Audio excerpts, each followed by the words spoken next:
following your curiosity. Let's see where it leads. Episode 15, Fingerprints of the Creator. There's something haunting about watching a world move frame by frame, knowing that every second of motion is the result of someone's hand, someone's patience, someone's quiet obsession. Stop motion animation has always felt alive to me in a way that other kinds of film don't. Maybe it's because it carries the evidence of its own creation. You can almost see the fingerprints pressed into the clay, proof that a human being was here, shaping this tiny universe into existence. And somehow, that makes it feel more real. Maybe that's what draws me to it. Not the smoothness, but the stutter, the humanness and the flaw. Today, I want to talk about stop motion, not just as an art form, but as a reflection of what it means to create anything in life. The way it captures imperfection, control, tenderness, and the strange, holy act of giving life to something that didn't have it before. I've always loved that stop motion shows its work.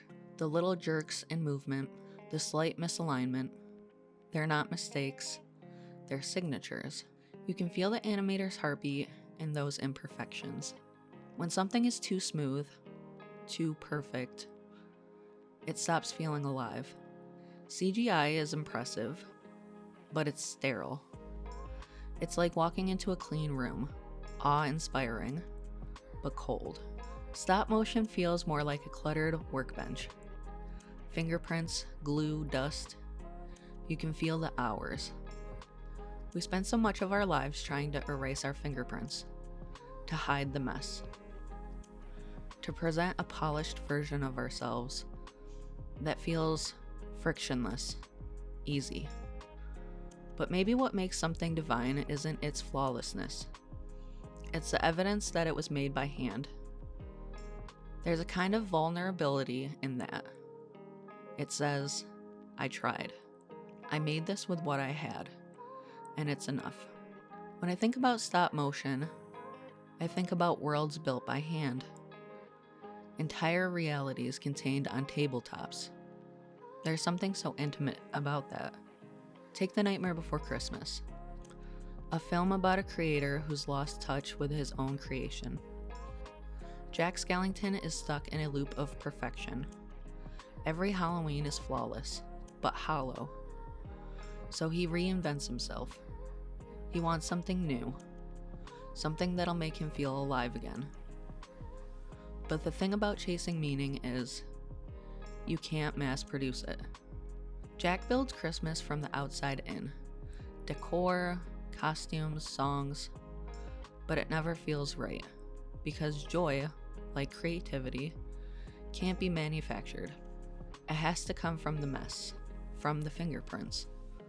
Then there's Coraline, a film that always gives me chills in a quiet, psychological way.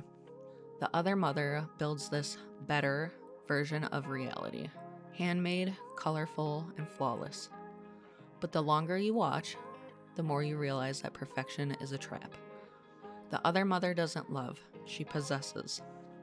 She creates not out of empathy, but out of control. And it raises this eerie question: when does creation stop being love and start becoming ownership? Then there's Memoir of a Snail. That film is slower, softer. It doesn't demand your attention, it earns it. It's about grief, fragility, and the small ways we keep going. The clay itself feels like a living record of touch, each dent and line carrying memory. It's as if the material remembers its creator, and that really moves me.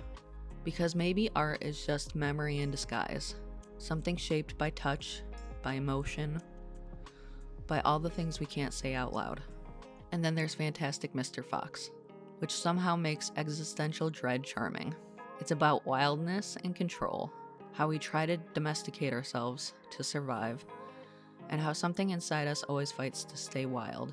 I love that tension, the careful precision of Wes Anderson's style, holding chaos inside it.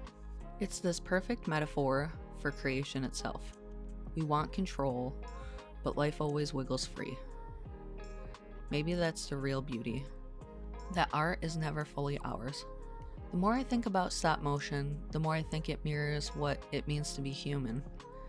Animators play God in the most humble way imaginable. They don't snap their fingers and make life appear. They nudge it into existence, frame by frame. They live in patience and imperfection. And isn't that kind of what we're all doing? Parenting, creating, healing, loving. It's all stop motion. Moving a little, pausing, adjusting, moving again. We're constantly animating our lives, one moment at a time. We shape each other too. Every word, every kindness, every mistake leaves a fingerprint on someone else. Maybe that's what it means to be alive, to leave traces, to mold and be molded. And I think that's beautiful, even when it hurts. Sometimes I like to imagine the universe itself as stop motion. Maybe time isn't fluid. Maybe it's a sequence of stills. Maybe some unseen hand moves the stars, millimeter by millimeter, between frames. And maybe we're the clay, the small, imperfect figures being guided towards something we can't quite perceive. But I like that thought.